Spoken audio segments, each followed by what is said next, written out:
Hi, you join me on my own today. So we haven't got Julie going, what you doing today? So I'll do it in her place. Chris, what you doing today? Well, today, been having a bit of a sort out in the motorhome.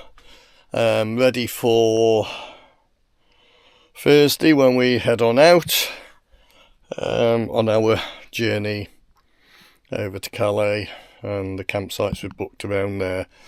So yesterday we put Tiffany, the camper's motorhome, on the weighbridge just to see what she does weigh, and it came up with 460 kilograms, so 3.46. Yeah. So basically, as far as I'm aware, this one's plated for 3.5 ton. So at 3.4 ton, we've only got like 40 kilograms of payload left to be able to use. So today I've been skimming a whole load of stuff off, basically going through everything and going, do we really need to carry that round? Do we really need to carry that round? So I've got rid of a load of stuff. Well, not got rid of it. It's going home. So now I have managed to take 46 kilograms out. Basically took a load of clothing out, took all the tin produce out. So we've got packets of stuff and biscuits and crisps and that sort of thing. But took the tins out because we got a good selection of tins, let's put it that way. So naturally tins aren't exactly the lightest of things. So we also had a load of books in the what is the drinks cabinet above the TV. So also thinned that out. Got only left the books in that we need, which is basically motorhome books and one to do with the area of France that we're going. So strip them down. What else did I strip out? DVDs. We had put an absolute shed load of DVDs in. You probably saw when I was wiring up the solar to charge up the engine battery. That little cabinet that's sort of behind our, in inverted commas, storage space where we store the Fosbots, solar cell and stuff like that. Whipped all them out, took the collapsible ladders out. I think they're about 8 kilogram. Crazy, but do I really need to have a set of extending ladders? I'm hoping not, because they're out now. So if I need it, like originally we got the ladders because I thought I would have to actually get up to the wind out awning to actually put the air awning onto the side of the van. But as I found out when we were at Ford's farm, I can actually wind the wind out awning out, and as it comes out, it also comes down, and that gives me enough to actually either with my 2 little feet on the ground, or worst case scenario, using the black plastic step that we use to get in and out. Oh yeah, I did actually get the pop-out step working, but it's too low for Julie, so we're going to have to carry on using the black pop-out step. But no, the black static step that you can buy. No worries there. So anyway, I figured out, I can actually get to it, and I don't need the ladders. So it's like, well, do we really need a set of ladders weighing 8 kilograms within the motorhome? No. So they've come out. In fact, I will actually go out and I will show you the big pile of stuff. So we have got all that stuff there. All that stuff there. Yeah, we had like 2 or 3 changes of bedding. We only need 1, and that hospice bag is also full of stuff. And for fiberglassing kit there. Do I really need to take a fiberglass kit with me? I would hope not. I'm not expecting to have to do lots of different things like repairs and patching stuff up. Hopefully no one will bash into us and we won't bash into anyone else, so that seemed a bit excessive. And that fiberglassing kit, I think it's 2 kilograms. It's bonkers. I'm just waiting on Julie to say if she wants her mobility scooter in now, or when we take the motorhome up to put the woof woofs in. I'm guessing a lot of the weight I've taken out we're going to be putting back in with that, but Julie needs that while we're out and about, so I've got no option really. I'll have to have a look on the destructions for it, on what it actually does weigh. I know the battery weighs next to nothing. I can actually carry the lithium battery, which is that silver thing, with my little finger. That's how much the battery weighs. The main weight is all the gubbins at the back, which is presumably 2 motors, is it? I would think it's 2 motors. It's either 2 motors or 1 motor with a differential, possibly. That might be a differential there. I think actually it is, yeah. Yeah, I think we've actually got 1 motor and it's actually got a differential. Hey, very up to date and snazzy. So yeah, I know previously most of the other ones that Julie's had have had to have 2 motors, 1 driving each side. That's probably why this can go so long on a charge, because it's only running one motor. Plus lithiums tend to hold their own anyway. Like, yes, we could in theory, I don't know, but I would presume the lithium ion batteries you can get to replace the lead acid for your leisure batteries. Do they weigh less? I don't know, because we're running 200, is it 110 or 120 amp hour leisure batteries. Yeah, you know, they're not exactly light, but I would hope that, you know, when I've got a broken finger now, when Auto Trail built the vehicle, it was actually spec'd with those batteries in, because all the connections appear to be there, unless the previous owner had added extra batteries. I don't know, but there'd be at least 1 in.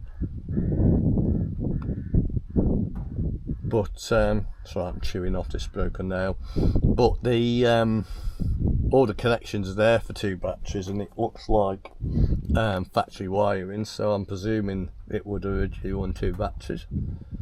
So presumably that would be in the spec anyway, because I presume the manufacturers actually might as well look at me again.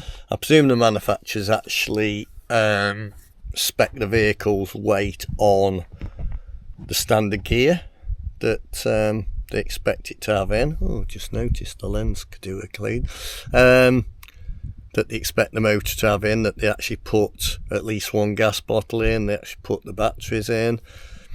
Because I presume when you buy a new motorhome, it comes with a lot of the gear in, ready to rock and roll. You know, you don't buy a motorhome for silly money that have to buy a battery and have to buy this and this and this. You might have to buy your own gas bottle, I don't know, but I would expect it to have its own battery. And I know the Caravan, which we finally kind of got sold, it's going to the Freedom dealer in Bradford when I can sort out the electrics on good old faithful here. Basically I've got to take the entire rear bumper assembly off, drop the AdBlue tank, and that will allow me to access the grommet that I need to put the factory fit wiring in, to actually couple it up so we actually have electrics on the drawbar, which is always a good thing when you're going from Blarney to Larne, and then Blarney to Larne, then Larne to Liverpool, no, or was it Belfast to Liverpool? I can't remember. Anyway, when you're going all the way across Ireland and then into England, it is an advantage if people know which way you're going and when you're braking and all the rest of it. So that's got to be done before the Caravan can go. Thankfully, Con at Blarney Camping and Caravan site is a good friend, hopefully still will be, after we've had to basically leave the caravan there until we got everything sorted. We will still be going to cons at the beginning of the year when we do our first holiday, so he's still going to see us because we'll go in Tiffany the camper motorhome, so he's not going to lose our business. It's just that we won't need to store anything on his property, so at least he's now got space if anyone else wants. So enough of the waffling. So yeah, so I've basically taken a good chunk of weight out the vehicle. So now I'm just waiting on Julie to actually reply to say whether she wants me to put a scooter in now or on Thursday. So yeah, so that's it now. Oh yeah, another thing I've done is I've actually put Tiffany's, if I can get up, trouble getting old, I've actually put Tiffany's umbrellas into the cab, which is what I've been planning to do for ages. So whoops, so yep, yeah, so nice 3D printed brackets. That's one of Tiffany's umbrellas this side, and I've done exactly the same on the driver's side, so it doesn't interfere with the seat belts, doesn't interfere with the curtains, but it means that they're ready at hand. As you can see, we've got our IVs over the back of the seats ready to hand, because I know France particularly, I'm not sure about other countries in the EU, I presume probably all similar.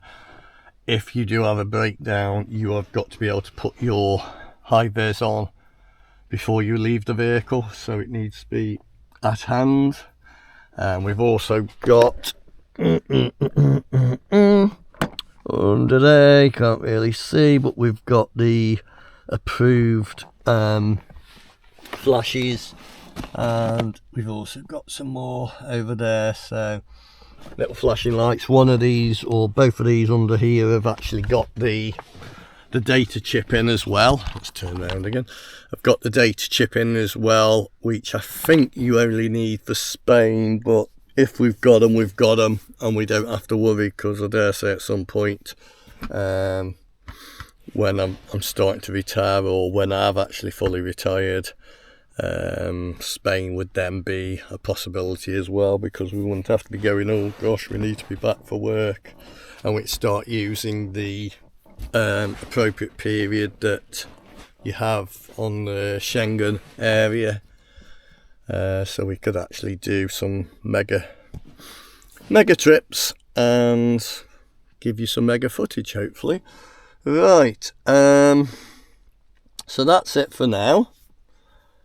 Can't think of anything else. I've got a bit of tidying up to do, putting stuff back away that I've got out to do things. Got a fly buzzing around the cab. So yeah, so that's everything for now. Hopefully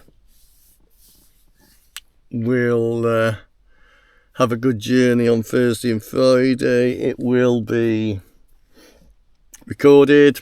It will be put onto Tiffany's YouTube page, and hopefully you'll join us for the journey, and we'll see what France looks like, because I've never been.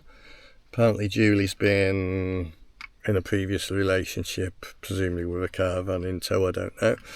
So my first time in France, so I'm looking forward. Hi, okay, you join me back. I've just remembered something else I've got to do before we head on out, and that something else involves a massive great big chart. Yeah, I don't know if you can see that, an absolute crazy chart, and it then also has crazy stuff on the other side, and it involves little things like that. So, as you've probably guessed, it is the wonderful anti-dazzle, what do they call them now? Eurolight beam deflectors, so we don't dazzle everyone in France. So first off, I have got to find our vehicle on this extremely long chart. So where's Fiat? Whoops, sorry about that. Try and do it one-handed. Where's Fiat? Fiat. Ford, nope, Fiat. Ducato van / camper, 2001 to 2006, that is us, which makes it number 3 on the little chart over the side. So now we have got to find number 3. Okay, let's try and reduce this chart down a bit, because otherwise it just gets crazy. But sorry about all the swinging and about. Hope you're not getting seasick. Like I say, I'm up here on my own. So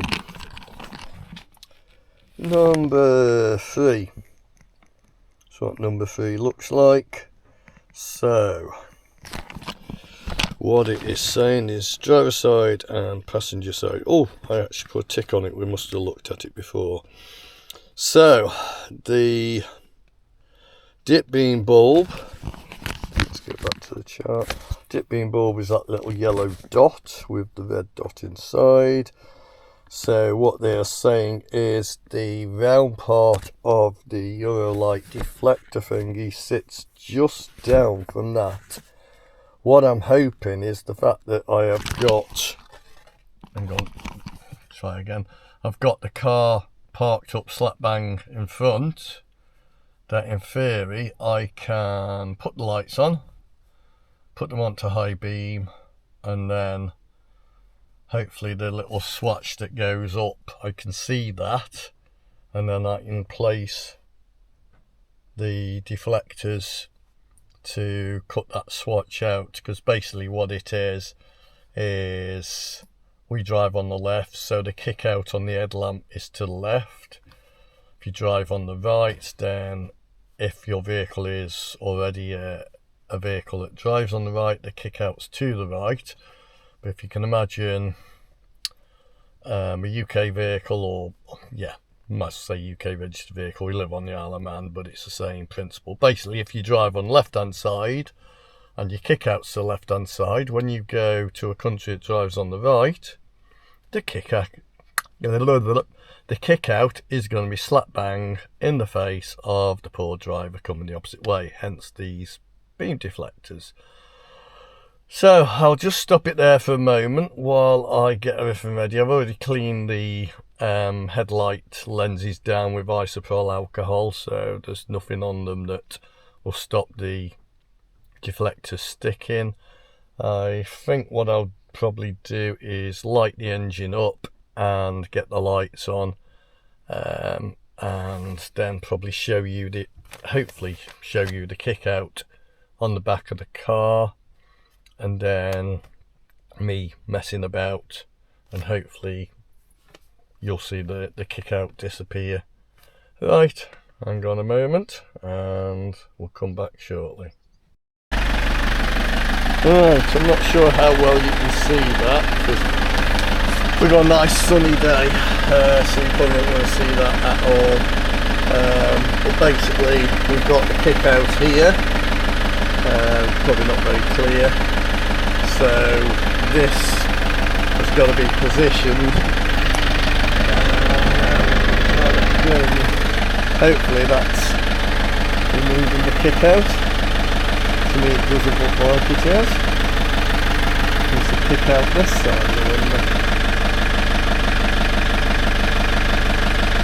I would say the kick out's on this side.